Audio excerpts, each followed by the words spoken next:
The legend of the Great Tusk. Deep in the crimson fog of the Badlands, where the sun scorches the clay and the winds whisper secrets to those brave enough to listen, there stood a strange and ancient monument, a colossal, curved tusk jutting from the ground like the rib of a forgotten titan. To most, it was just a weather-worn rock shaped by time. But to adventurers and storytellers, it was known as the Great Tusk, said to be the last remnant of a mighty beast that once roamed the overworld before the first villager ever picked up a shovel. No one knew the truth. Except for Ember. Ember was no ordinary adventurer. She wasn't interested in diamonds or dragon heads. What she wanted was history. She believed the Great Tusk wasn't just a fossil.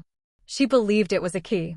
Armed with nothing but her iron pickaxe, a backpack full of supplies, and her late grandmother's journal, which had a mysterious sketch of the tusk with strange runes beneath it, Ember set out on her journey. After days of travel, she arrived. The tusk towered over her, gleaming under the red-orange sky. It was larger than she imagined, 15 blocks high and 10 blocks thick, made of a smooth, bone-like material no tool could mine. At its base, she found it, a strange socket in the rock with a square indent, perfectly shaped like an eye of Ender. Not a fossil, Ember whispered, heart pounding. She pulled out the eye she had kept since she was a child, handed down to her by her grandmother. It shimmered with a quiet power.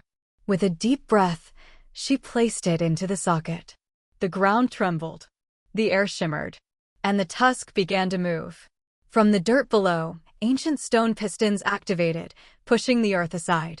A staircase descended into darkness beneath the tusk, glowing with faint green light. Ember stepped in. Beneath the tusk was a massive underground sanctuary, walls covered in carvings of mammoth beasts with glowing eyes, led by one with 2 enormous tusks. A language she couldn't read crawled across the stone, but one word was repeated over and over.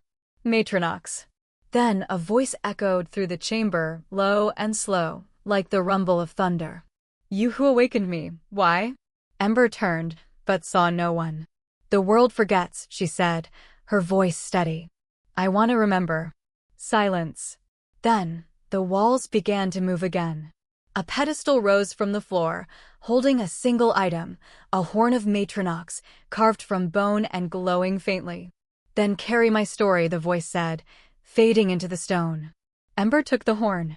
As she climbed back into the Badlands sun, she felt a change in the wind. The creatures around her stirred. Somewhere in the far mountains, something ancient moved. The world would remember the Great Tusk again. And Ember would be the one to tell its tale. The end.